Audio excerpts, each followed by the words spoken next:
Prosecutors say they are planning to seek the death penalty in the case of an Oklahoma man accused in the first beheading on American soil by someone who had apparently self-radicalized. The decision was made after the DA met with the victim's family and just shortly after Alton Nolan, also known as Yakim Yisrael, was arraigned and ordered held without bond. Yisrael, a recent Muslim convert, is accused of beheading a coworker and attempting to behead another woman. He asked the judge if he can be represented by a Muslim attorney. The judge's response, we'll see.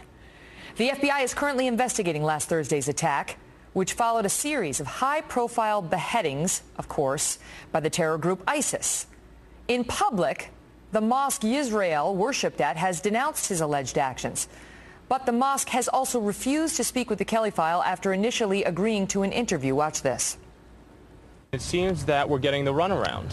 It's not a runaround. We're not doing any interviews. We're not speaking to anyone. We're stopping all media interviews. We're stopping everything now. Now, with respect, sir, you told me not 10 minutes ago that I could speak to someone tomorrow morning. And he said that no. Representative from CARE just called me back and said no. Yep, we're all saying no. Everyone media-wise will have to leave. If not, I'll have to call the authorities. Tonight, new information about this mosque from a man who says he attended prayers there. We are protecting his identity at his request, and for the interview's purposes, we will call him Noor. Noor, thank you for being with us tonight. So you attended this mosque, the very same mosque where Alton himself, Yisrael, attended. And what did you observe? I observed the teachings of Islam. It took 2 years to learn what I know about Islam today.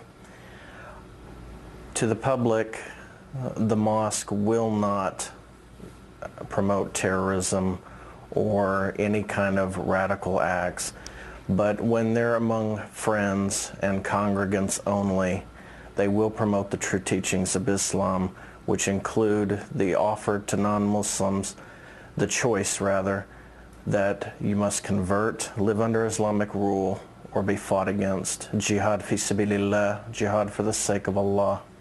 So behind closed doors, you felt that the mosque was much more radicalized than they let on to the general public. Well, let me tell you what they say now. They have come out in response to this beheading and condemned it. They say that their hearts and prayers go out to the victims, and they have expressed condemnation of his behavior and said he does not stand for Islam.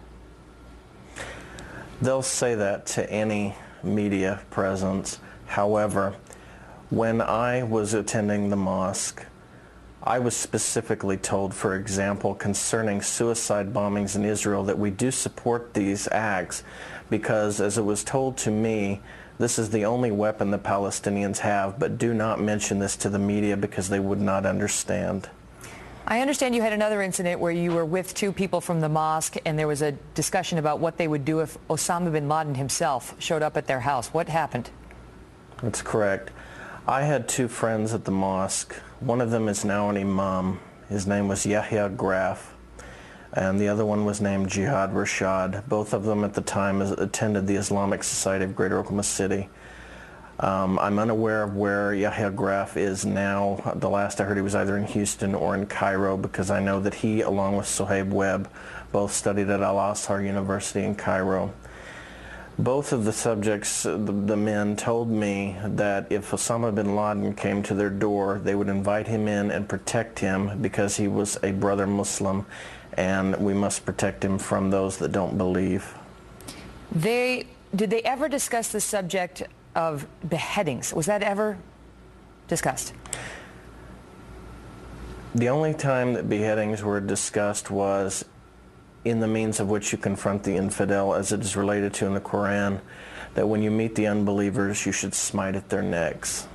That was a quote that was actually also on this defendant's Facebook page, which we saw ourselves. Now, did they talk publicly, I mean privately behind closed doors, about the need to act differently in front of the media? You made reference to that. Absolutely. There's a teaching in Islam called taqiyya, which is deception. Muhammad, the prophet of Islam himself, even said that war is deception.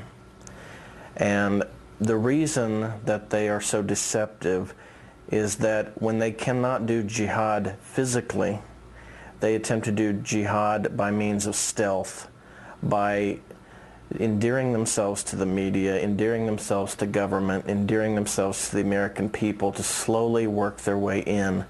But they all believe in their religion, which teaches that, according to the hadith in Sahih Muslim, that when you approach the non-believers, you must offer them a choice to convert, to live under Islamic rule and pay the jizya or poll tax and live in submission, or you will be fought against, which is jihad fi sabilillah, which is what you see now with ISIS and Al-Qaeda and various other groups throughout the world. But clearly this can't be true of everyone who attends this mosque. I mean, they can't all be this radical. Absolutely, not everyone. As Ayan Hirsi Ali has said herself, a Muslim will choose how much of their religion they wish to practice. However, the people that told me, the person that told me rather, about the concept of jihad and the choices that must be offered to non-Muslims was Imam Sohaib Webb, who was the old imam at this mosque? Yes, and he is now currently the imam of the Islamic Society of Boston. Which is where the Tsarnaev brothers were going, the elder. That's correct. Okay, and he sounds like he is, this is him, this is a picture of him on the screen. He specifically was a teacher there to you, an imam there to you, and what specifically did he say? He is the one that told me to not talk to the media about suicide bombings in Palestine or Israel. And he is the one that first told me about the concept of jihad, the teaching that Islam allows 3 choices to be made to non-Muslims, and eventually they're all going to have to make that choice to convert, to live under Islamic rule, or die. I understand there was a time when you were invited to fire weapons north of Oklahoma City by somebody you met at the mosque. What happened there? That's correct. The 2 individuals I was with were both fellow converts. One of them was, from what I'd been told, a Jewish convert to Islam named Suleiman. The other one was either in the military at the time or had just gotten out of the military, and his name was Rashid. They invited me to go shoot weapons. Now, I'm from Oklahoma.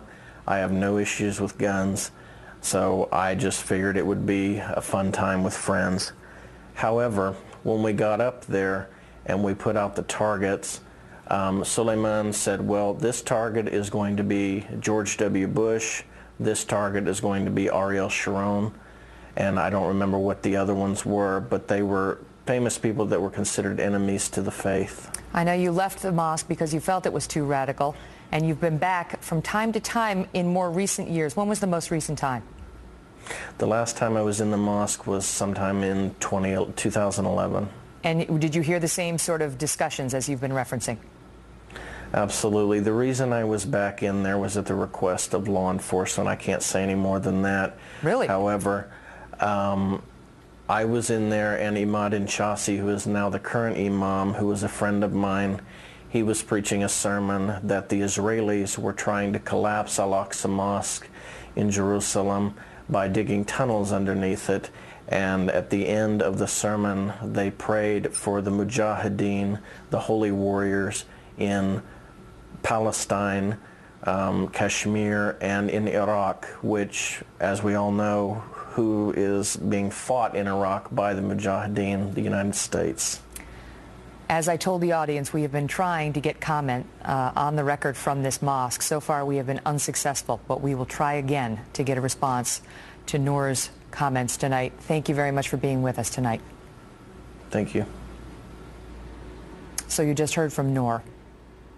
Let us know your thoughts now during the break at facebook.com/The Kelly File, because in moments, former federal prosecutor Andrew McCarthy, the man who put the blind sheikh behind bars, will join us with his reaction to what we all